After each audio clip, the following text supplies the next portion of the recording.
Becky from the Painted Stone Cottage. I just wanted to talk to y'all a little bit about my husband's toys. Now, back 4 years ago, I think it was, pretty sure, my husband was out fishing with one of his buddies, and he had to have the new GoPro Hero. Alright, so I ran right out and got it for him while he was still on the lake. And a million attachments. It's just amazing, the attachments, because I didn't know what he'd need because it was supposed to be for on the boat, you know, to get some pictures or video footage of him and his friends in action to help promote his online shirt business. Well, here it is 4 years later, and he has never used it. Not once. Not once. You know, he played with it in his fishing room. That was it. So I was asking him about it. I was like, well, you know what? I would like to use your GoPro so that, you know, I can walk around freely without a big old camera and stuff like that, trying to get footage of my garden and things that I do. And, you know, I was fishing some tournaments. I'm not anymore because the Florida heat and my perimenopause just can't handle it, to be honest. You know, so hold on a second, let me get it for you. So he gifted it to me to use for my YouTube channel to video things that I wanted, anything I wanted. So here it is. It's a tiny little thing. It's adorable. But I was trying to figure out, like, my life jacket for the boat has a clip to where the GoPro just clips right into it, and you can, I guess, do footage while you're in your life jacket or going across the lake, whatever. But, you know, I needed to be able to use it in other ways. And I was thinking, well, I can clip it to one of the dashes or something like that.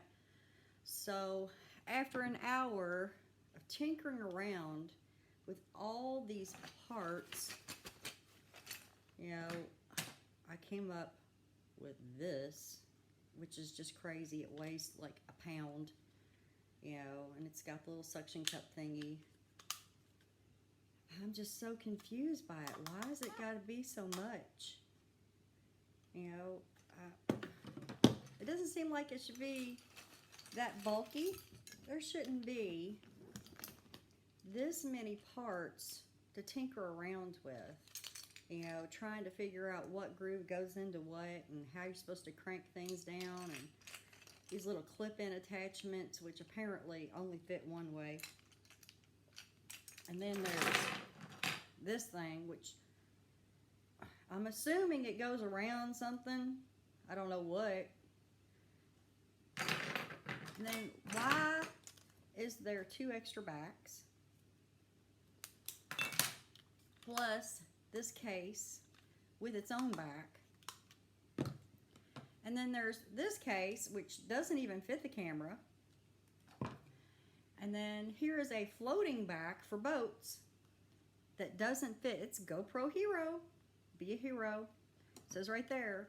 But it does not fit onto the standard case. You can't get it to close. Men's toys are apparently just a little too complicated for me. I like things to be simple. There is nothing simple about the GoPro Hero. I'm very disappointed.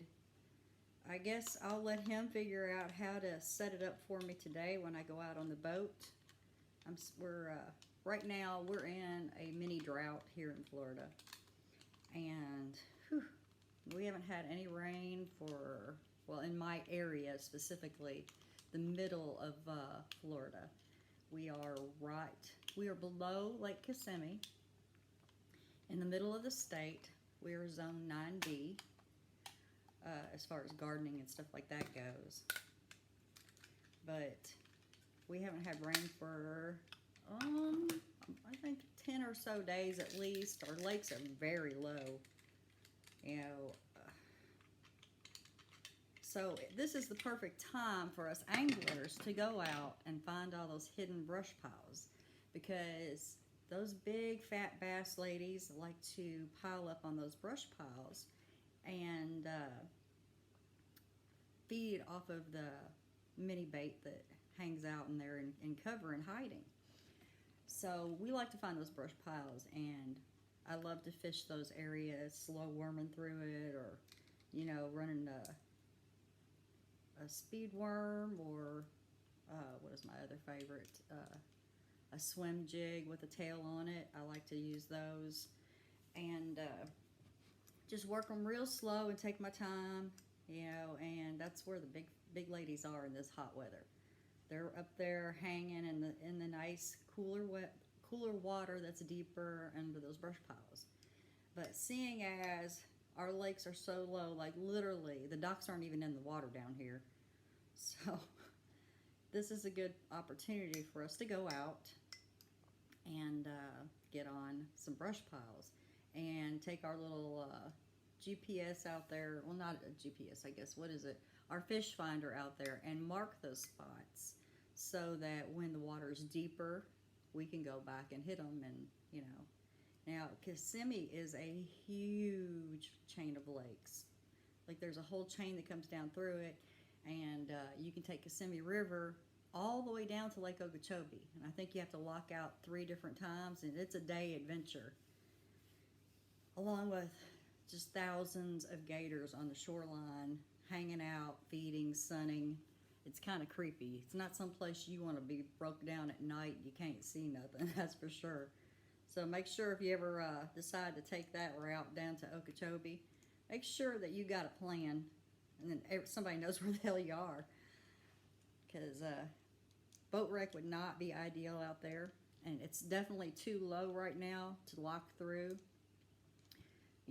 Even if they open up the locks, and let water in from Kissimmee, which they can't really do right now. It's way too low. It's still, right now, would be just way too shallow. So don't take your boat out there right now. So anyhow, I'm still fighting with this, trying to figure out what I can do to make this easier for me.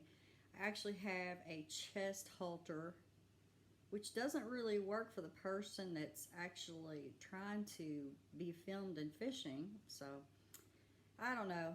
Wish me luck on that today. Hopefully we can get it figured out, and I can get you guys some footage of us out on Lake Kissimmee today doing some fishing and looking for them brush piles. Y'all have a nice day. Always be growing. Love to you.